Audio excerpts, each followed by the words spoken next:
watching Special Reports Television. Now here with a special report on living is your host, Joan Lunden. In recent years, and particularly since the Gulf War, the United Nations has gained new credibility, and perhaps that accounts for the huge increase in enrollment in the Model UN. That's a program that gives high school and college students a chance to participate in simulated UN activities.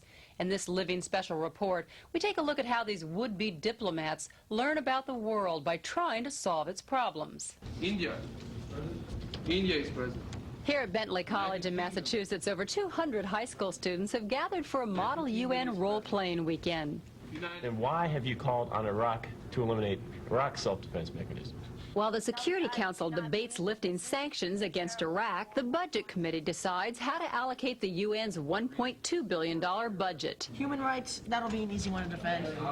We believe that in this day and age, in the new era of world peace, you wouldn't imagine that a 15-year-old kid is going to worry about where a couple $1 million is going to go here, go there. You sit there and you're flabbergasted because you assume these kids have no interest in this kind of thing, and most of them start out thinking that they're going to hate it, and in the long run they find out what the real power of money, budgets, who controls the purse string.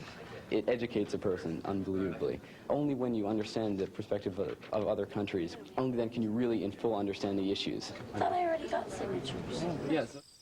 In the world of diplomacy, a crisis might erupt at any time, day or night. So at 1 a.m., delegates are awakened to attend an emergency meeting of the Security Council. Yes. The delegates from Pakistan have been called. The crisis simulation is the weekend's high point. Delegates must confront a situation they haven't prepared for, just like in real life. All together? The crisis? Unconfirmed reports that Indian troops have invaded Sri Lanka. This is a right of a sovereign nation. India has every right to mobilize their troops within their nation. Does that also give you the right to attack the Sri Lankan citizens? Essential to dealing with the crisis is the ability to get up-to-the-minute information from your home government, but sometimes they seem to be just as much in the dark as you are. We're having a great deal of difficulty getting good reports from the field, from our commanders. Has Sri Lanka taken any new stances in regard to this issue? We'll let you know. Okay, thank you very much. Thank you.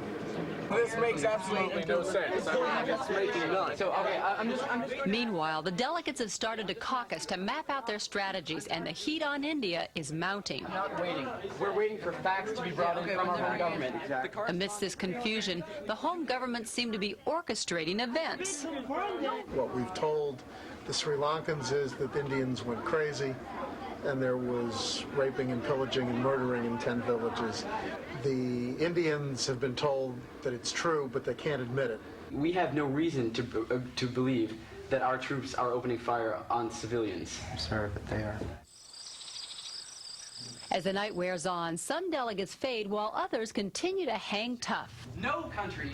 Ultimately, the decision will rest in the hands of the Big Five, the permanent members of the Security Council. I've got something written right here. They're calling for India to immediately withdraw all of its forces from Sri Lanka. Just two questions. How will we enforce this withdrawal? We would enforce the withdrawal with the presence of UN troops. India. Yes. India says yes. United States. Yes. Now comes the test. Will the resolution pass? USSR. Yes. USSR says yes. Delegates by a vote of 14 in favor, 0 opposed. Draft resolution SC/EM/1 is passed. Crisis averted, the tired diplomats head off to bed. It's 4 a.m. and the next session starts at 8:30. I'm going to Disney World.